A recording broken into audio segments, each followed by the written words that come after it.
प्यारे दोस्तों, ये बहुत पुरानी बात है, हजारों साल पहले की। उस वक्त अल्लाह के एक नबी हजरत इब्राहीम अलैहिस्सलाम थे, जो अल्लाह ताला के बहुत ही फरमानबरदार और सच्चे बंदे थे। एक रात जब वो आराम फरमा रहे थे तो उन्होंने एक ख्वाब देखा। ख्वाब में अल्लाह ताला फरमा रहे थे, ऐ इब्राहीम, अपनी सबसे कीमती चीज मेरी राह में कुर्बान कर दो। जब हजरत इब्राहीम अलैहिस्सलाम नींद से जागे तो बहुत सोच में पड़ गए। उन्होंने दिल में कहा, नबी का ख्वाब झूठा नहीं होता, यह तो अल्लाह का हुक्म है। उस वक्त हजरत इब्राहीम अलैहिस्सलाम के पास बहुत सारे ऊंट थे। उन्होंने सोचा कि शायद यही मेरी सबसे कीमती चीज है, इसलिए अगली सुबह उन्होंने 100 ऊंट अल्लाह की राह में कुर्बान कर दिए। मगर अगली रात फिर वही ख्वाब आया। अगली सुबह फिर उन्होंने 100 ऊंट कुर्बान कर दिए। लेकिन अब भी दिल में सवाल था, क्या यही वो चीज है जो अल्लाह मुझसे चाहते हैं? फिर एक रात जब वो फिर आराम फरमा रहे थे तो वही पाक पयाम फिर से आया, ऐ इब्राहीम, अल्लाह की राह में अपनी सबसे प्यारी और कीमती चीज की कुर्बानी दो। अगली सुबह हजरत इब्राहीम अलैहिस्सलाम सोच में पड़ गए। उन्होंने कहा, मैंने 2 दिन में 200 ऊंट कुर्बान कर दिए, लेकिन क्या अल्लाह ने मेरी यह कुर्बानी का कबूल नहीं की? तो फिर अल्लाह रब्बुल आलमीन मुझसे क्या चाहते हैं? बहुत सोचने के बाद हजरत इब्राहीम अलैहिस्सलाम को महसूस हुआ कि जब अल्लाह ने कहा था, अपनी जिंदगी की सबसे कीमती चीज मेरी राह में कुर्बान करो, तो उसका मतलब ऊंट नहीं बल्कि उनका प्यारा बेटा हजरत इस्माइल अलैहिस्सलाम था। हजरत इब्राहीम अलैहिस्सलाम की उम्र 86 साल थी जब हजरत इस्माइल अलैहिस्सलाम उनके घर में पैदा हुए थे, और यह बेटा हजरत इब्राहीम अलैहिस्सलाम को बेहद प्यारा था, क्योंकि बढ़ती उम्र में उन्हें ये औलाद अल्लाह ताला की रहमत से नसीब हुई थी।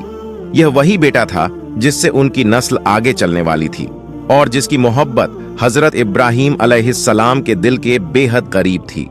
मगर जब अल्लाह रब्बुल आलमीन का हुक्म आया कि अपने प्यारे बेटे की कुर्बानी दो, तो हजरत इब्राहीम अलैहिस्सलाम ने दिल में मजबूत इरादा किया और कहा, अगर यही अल्लाह ताला का हुक्म है तो मैं पीछे नहीं हटूंगा। अल्लाह की मोहब्बत और रजा पाने की राह में दुनिया की कोई भी चीज रुकावट नहीं बन सकती। इसके बाद हजरत इब्राहीम अलैहिस्सलाम ने अपने इकलौते बेटे हजरत इस्माइल अलैहिस्सलाम को अल्लाह की राह में कुर्बान करने का पक्का इरादा किया। जैसे ही यह इरादा दिल में आया, हजरत इब्राहीम अलैहिस्सलाम ने अपने बेटे को बुलाया और कहा, ऐ मेरे बेटे, तुम गुस्ल कर लो और अच्छे पाक कपड़े पहनकर तैयार हो जाओ। मैं तुम्हें एक दावत में ले जा रहा हूं। अक्सर साथ नहीं होते थे। जब उन्होंने सुना कि उनके अब्बा जान उन्हें कहीं दावत में ले जा रहे हैं तो उनके दिल में एक खुशी की लहर दौड़ गई। वो दौड़ते हुए अपनी अम्मी हाजरा के पास गए और कहा, अम्मी, आपने सुना? अब्बा जान कह रहे हैं कि वो मुझे दावत में ले जा रहे हैं। अम्मी, आप जल्दी से मुझे गुस्ल करवा दीजिए और अच्छे कपड़े पहनवा दीजिए। मैं अब्बा जान के साथ दावत में जाऊंगा, मुझे अब और सब्र नहीं हो रहा। तब बीबी हाजरा ने कहा, क्या सच में वो तुम्हें दावत में ले जा रहे हैं? हजरत इस्माइल अलैहिस्सलाम ने कहा, आप उनसे पूछ कर देखिए। इसके बाद बीबी हाजरा ने हजरत इब्राहीम अलैहिस्सलाम से पूछा, ओ मेरे प्यारे शौहर, मैंने सुना है कि आप इस्माइल को दावत में ले जा रहे हैं।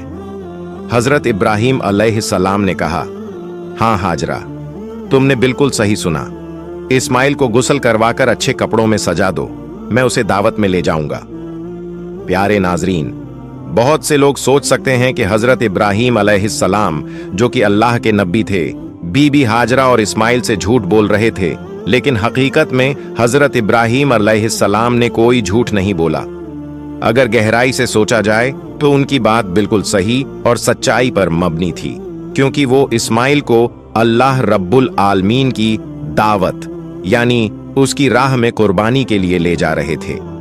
इसके बाद बीबी हाजरा ने अपने बेटे इस्माइल को अच्छे से गुस्ल करवाकर कीमती कपड़े पहनाए।